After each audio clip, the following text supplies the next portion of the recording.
بسم اللہ الرحمن الرحیم۔ آج ہم جن صحابیہ کا ذکر کرنے جا رہے ہیں وہ ہے سیدہ عاتقہ بنت زید رضی اللہ تعالیٰ عنہ۔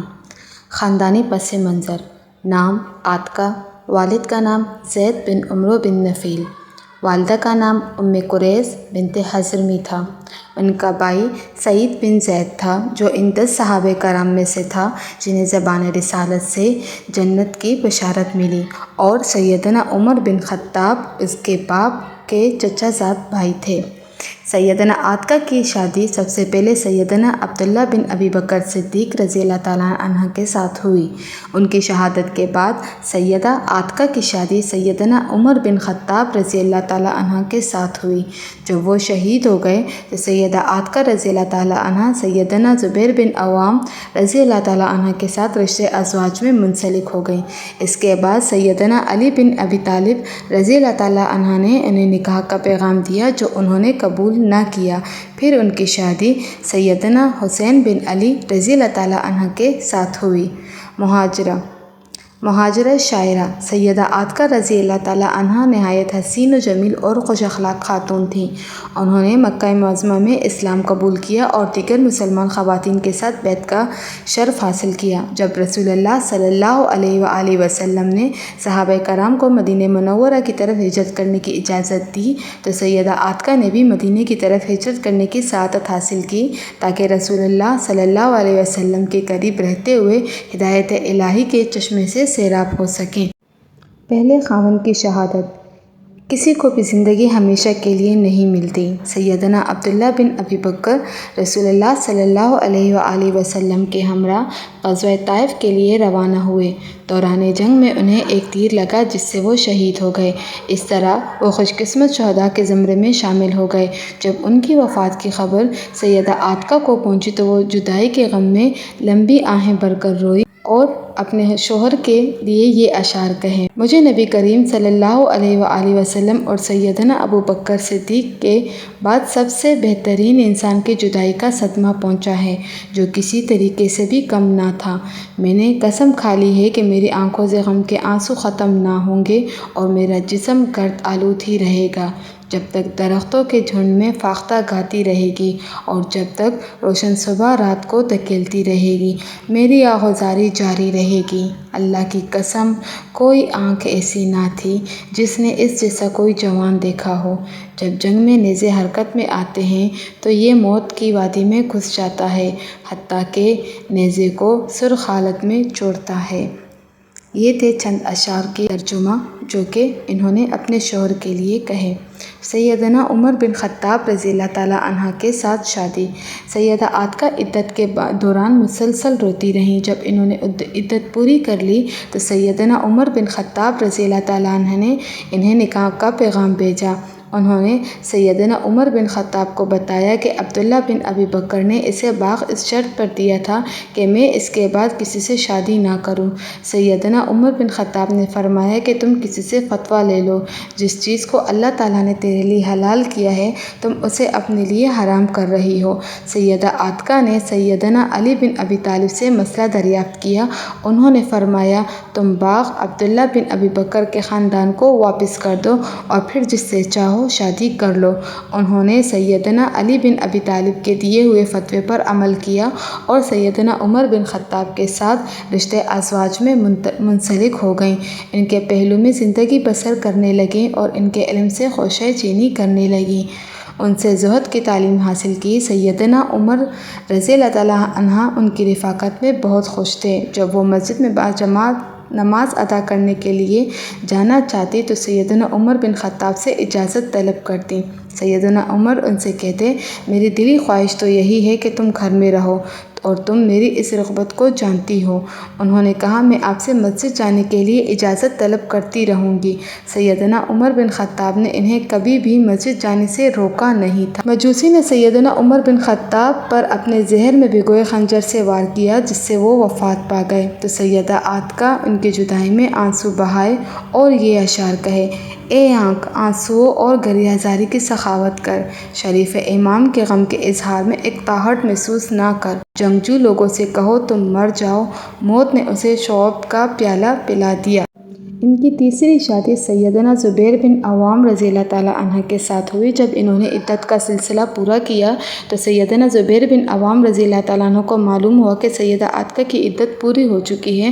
انہوں نے شادی کا پیغام بھیجا جسے انہوں نے منظور کر لیا اور سیدنا زبیر بن عوام کے ساتھ رشتہ ازواج میں منسلک ہو گئی۔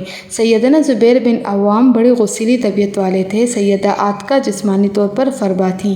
سیدنا زبیر بن عوام نے انہیں حکم دیا کہ وہ مسجد نہ جایا کریں۔ سیدنا عاتکہ نے کہا کہ میں تمہاری غصیلی طبیعت کی وجہ سے مسجد نبوی میں جا کر نماز پڑھنا چھوڑ دوں جو میں رسول اللہ صلی اللہ علیہ وسلم، سیدنا ابوبکر صدیق اور سیدنا عمر بن خطاب کے پیچھے پڑھتی رہی۔ سیدنا زبیر نے فرمایا اگر یہ بات ہے تو میں تجھے نہیں روکوں گا۔ سیدنا زبیر بن عوام نماز فجر ادا کرنے کے لیے وضو کر کے جلدی جلدی گھر سے روانہ ہو گئے اور راستے میں ایسی جگہ چھپ گئے جہاں سے وہ سیدہ عاتکہ کو جاتے ہوئے دیکھ سکتے تھے، لیکن اندھیرے کی وجہ سے سیدہ عاتکہ سیدنا زبیر بن عوام کو دیکھ نہیں سکتی تھی۔ جب سیدہ عاتکہ ان کے پاس گزری تو انہوں نے اپنی بیوی سیدنا عاتکہ کو گردن پر ہاتھ رکھا اور تیزی سے مسجد کی طرف روانہ ہو گئے۔ سیدنا عاتکہ ان للہ و ان الیہ راجعون پڑھتی رہیں، گھر واپس آ گئی۔ جب سیدنا زبیر بن عوام نماز سے فارغ ہو کر گھر پر واپس آئے تو اپنی بیوی سیدہ عاتکہ سے پوچھا کہ آج آپ مسجد میں نہیں گئی، خیر تو ہے؟ فرمانے لگی لوگوں میں فتنہ و فساد غالب آ چکا ہے، اور انہوں نے اپنے ساتھ پیش آنے والا واقعہ بیان کیا۔ پھر فرمانے لگی میرا گھر پر نماز پڑھنا ہی میرے لیے بہتر ہے۔ سیدنا زبیر بن عوام یہ بات سن کر خوش ہو گئے کہ چلو اچھا ہوا، ہمارے دل کی مراد پوری ہو گئی اور اس کے لیے زیادہ دشواری بھی پیش نہ آئی۔ جنگ جمل میں سیدنا زبیر بن عوام رضی اللہ تعالیٰ عنہ سیدنا امیر معاویہ کی طرفداری میں شریک ہوئے، لیکن سیدنا علی بن ابی طالب رضی اللہ تعالیٰ عنہ کے ساتھ ملاقات کے بعد وہ جنگ سے علیحدہ ہو گئے۔ وہ میدان میں ایک جگہ نماز ادا کر رہے تھے کہ ابن جرموز نے انہیں دیکھ لیا اور نماز کی حالت میں ہی انہیں قتل کر دیا۔ پھر وہ سیدنا علی بن طالب کی طرف گیا تاکہ انہیں اپنے کارنامے سے آگاہ کرے۔ اس کا خیال تھا کہ سیدنا علی رضی اللہ تعالیٰ عنہ یہ خبر سن کر خوش ہوں گے اور اسے انعام و اکرام سے نوازیں گے، لیکن جب ابن جرموز نے سیدنا علی بن طالب سے ملاقات کی اور انہوں نے فرمایا ابن صفیہ یعنی زبیر بن عوام کے قاتل کو جہنم کی بشارت دے دو۔ پھر فرمایا میں نے رسول اللہ صلی اللہ علیہ وآلہ وسلم سے سنا، آپ نے فرمایا ہر نبی کا ایک حواری ہوتا ہے اور میرا حواری زبیر بن عوام تھا۔ ایک دوسری روایت میں ہے کہ سیدنا علی بن طالب کو بتایا گیا زبیر بن عوام کا قاتل دروازے پر کھڑا ہے تو آپ نے فرمایا ابن صفیہ یعنی زبیر بن عوام کے قاتل کو جہنم کی بشارت دے دو۔ پھر فرمایا میں نے رسول اللہ سے سنا تھا کہ آپ نے فرمایا ہر نبی کا ایک حواری ہوتا ہے اور میرا حواری زبیر بن عوام ہے۔ سیدنا حسین بن علی کے ساتھ شادی۔ جب سیدہ عاتکہ نے عدت پوری کر لی اور سیدنا علی بن طالب نے نکاح کی پیشکش کی تو سیدنا عاتکہ نے کہا آپ مسلمانوں کے سربراہ ہیں، میں آپ کی زندگی کے لیے دعا گو ہوں، آپ کا باقی رہنا لوگوں کے لیے مفید ہے۔ میرے ساتھ جس نے بھی شادی کی وہ جلد ہی زندگی کی بازی ہار گیا۔ سابقہ حالات یہیں کچھ سامنے آیا ہے۔ سیدنا علی نے ان کی باتیں سن کر اس کے ساتھ شادی کرنے کا ارادہ ترک کر دیا۔ ان کا یہ مقولہ عام ہو گیا، لیکن جب سیدنا حسین بن علی نے اس مقولے کی کوئی پرواہ نہ کی اور انہوں نے نکاح کا پیغام بھیج دیا، اس طرح وہ سیدہ عاتکہ کے ساتھ رشتہ ازواج میں منسلک ہو گئے۔ یہ زبان زد عام مقولہ حقیقت کا روپ دھار گیا جب سیدنا حسین بن علی میدان کربلا میں شہید ہو گئے۔ تاریخ نے ایسا دلخراش منظر کبھی نہ دیکھا ہوگا۔ سیدہ عاتکہ نے اپنے خاوند سیدنا حسین بن علی کا شہادت کا منظر اپنی آنکھوں سے دیکھا اور ان کے غم میں یہ اشعار کہے۔ سیدہ عاتکہ نے سیدنا حسین بن علی کے خون میں لت پت چہرے کو زمین سے اٹھا کر اپنی گود میں رکھ لیا اور اپنے سینے سے لگایا۔ جب سیدنا عاتکہ نے عدت گزار لی تو شادی سے کلی طور پر کنارہ کشی اختیار کر لی۔ مروان بن حکم نے شادی کا پیغام بھیجا، انہوں نے صاف انکار کر دیا اور پوری زندگی کسی سے شادی نہ کی، یہاں تک کہ وہ قضاء الہی سے وفات پا گئی۔ شہداء کی بیوی۔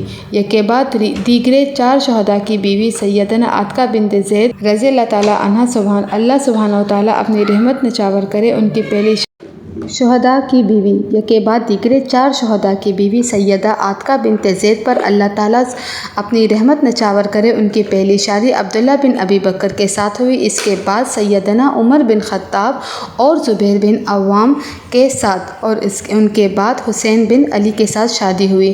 اللہ تعالیٰ ان تمام شہداء پر قیامت کے دن تک اپنی رحمت نچھاور کرے اور ان کو اپنے ہاں عمدہ مہمان نوازی کرے۔ سیدنا عاتقہ نے بظاہر طور پر پرمسرت زندگی گزاری، لیکن حقیقت میں یکے بعد دیگرے بڑے بڑے صدموں سے دوچار ہونا پڑا۔ انہیں پے در پے خاوندوں کی شہادت کا صدمہ سہنا پڑا، لیکن یہ اللہ کی مشیت اور اس کا فیصلہ ہے جسے کوئی نہیں ٹال سکتا۔ اللہ تعالیٰ کے فیصلے کو تسلیم خم کیے بغیر کوئی چارہ نہیں۔ حضرت حسین رضی اللہ تعالیٰ عنہ کی شہادت کے بعد مروان بن حکم نے شادی کا پیغام بھیجا اور انہوں نے صاف انکار کر دیا۔ پوری زندگی کسی سے شادی نہ کی، یہاں تک کہ وہ قضائے الہی سے وفات پا گئیں۔ سیدنا حسین رضی اللہ تعالیٰ عنہ کی شہادت کے بعد سیدہ عاتقہ نے اپنی ساری زندگی عبادت و ریاضت میں بسر کی۔ وہ اپنے گھر سے خاص ضروری کام کے بغیر باہر نہیں نکلتی تھیں۔ وہ زندگی بھر عبادت میں مصروف رہی اور جس نے بھی شادی کی پیشکش کی انہوں نے صاف انکار کر دیا۔ دنیا اور اس کے مال و دولت، زیب و زینت سے قطعی طور پر بے رغبتی اختیار کر لی۔ جب موت کا پیغام آیا تو اس پر لبیک کہا اور راضی و خوشی سفر آخرت پر اپنے خالق حقیقی سے جا ملی۔ اللہ ان پر اپنی رحمت کی بھرکا برسائے اور انہیں اپنی خوشنودی سے نوازے۔ آمین یا رب العالمین۔